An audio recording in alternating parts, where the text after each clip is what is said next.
Now the next and most important question is how to become a technical writer. किस तरह technical writer जो है बना जा सकता है, किस तरह हम टेक्निकल राइटर बन सकते हैं.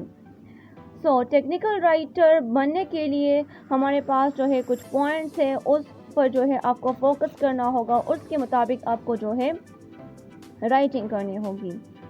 सबसे पहले एंड मोस्ट इम्पॉर्टेंट पॉइंट हमारे पास है right for a specific audience. मतलब आप जो कुछ भी लिखोगे आप स्पेसिफिक ऑडियंस के बारे में लिखोगे.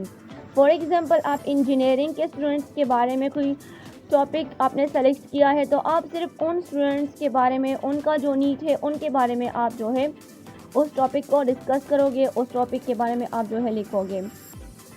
ठीक है, कोई और जो है आप उसमें मेडिकल और अदर जो है फील्ड्स को आप डिस्कस नहीं कर सकते.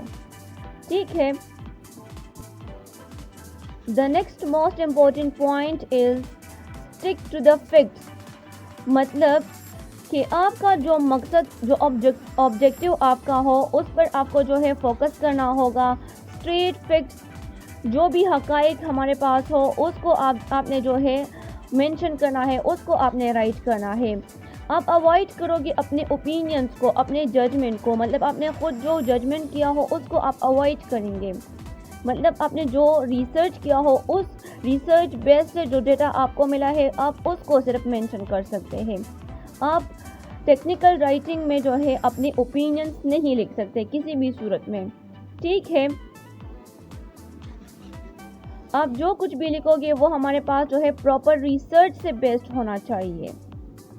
और आपने जहाँ से भी कुछ लिखा हो तो वहाँ पर आप सोर्सेस को ज़रूर मेंशन किया करें.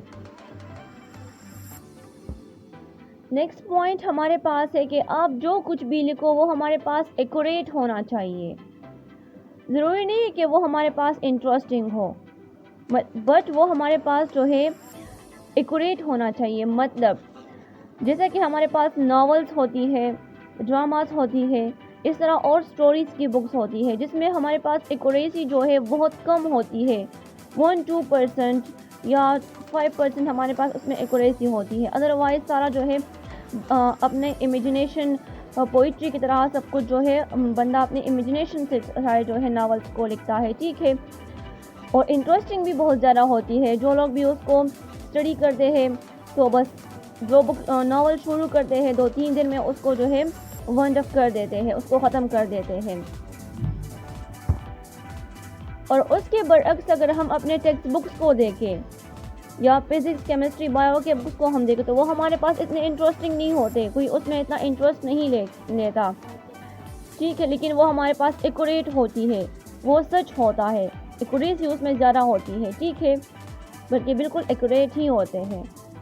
तो इसी तरह टेक्निकल, क्योंकि वो हमारे पास टेक्निकल राइटिंग है ना, तो टेक्निकल राइटिंग में इस बात का भी आप ख्याल रखें कि आप जो कुछ भी लिखें वो हमारे पास एक्यूरेट होना चाहिए. ज़रूरी नहीं कि वो हमारे पास इंटरेस्टिंग हो, इंटरेस्टिंग नहीं होना चाहिए बट एक्यूरेट होना चाहिए.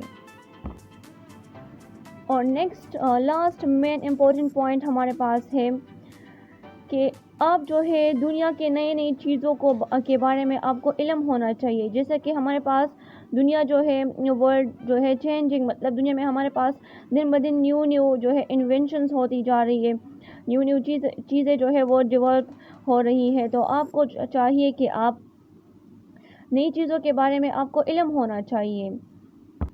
इससे आप में ये एबिलिटी पैदा होगी कि अगर आपको जब भी आपको न्यू टॉपिक मिल जाएगा तो आप उसके बारे में जल्दी जो है आप उसके बारे में कुछ टाइप कर सकोगे, उसके बारे में आप जो है राइट कर सकोगे, क्योंकि आपके पास उसके बारे में बहुत ज़्यादा नॉलेज होगा, आपके पास उसके बारे में आइडियाज़ होगी.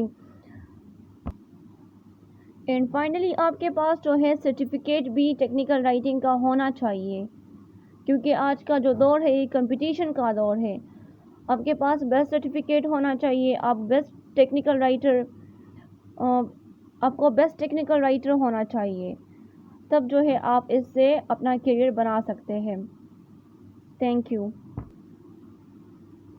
लास्ट थिंग, अगर आप लोगों को कोई भी किसी भी पॉइंट में कोई भी प्रॉब्लम हो तो आप कमेंट में किसी भी वक्त पूछ सकते हैं. एंड इंशाल्लाह I will try to answer my best. Remember me in your prayers. Allah Hafiz. Thank you.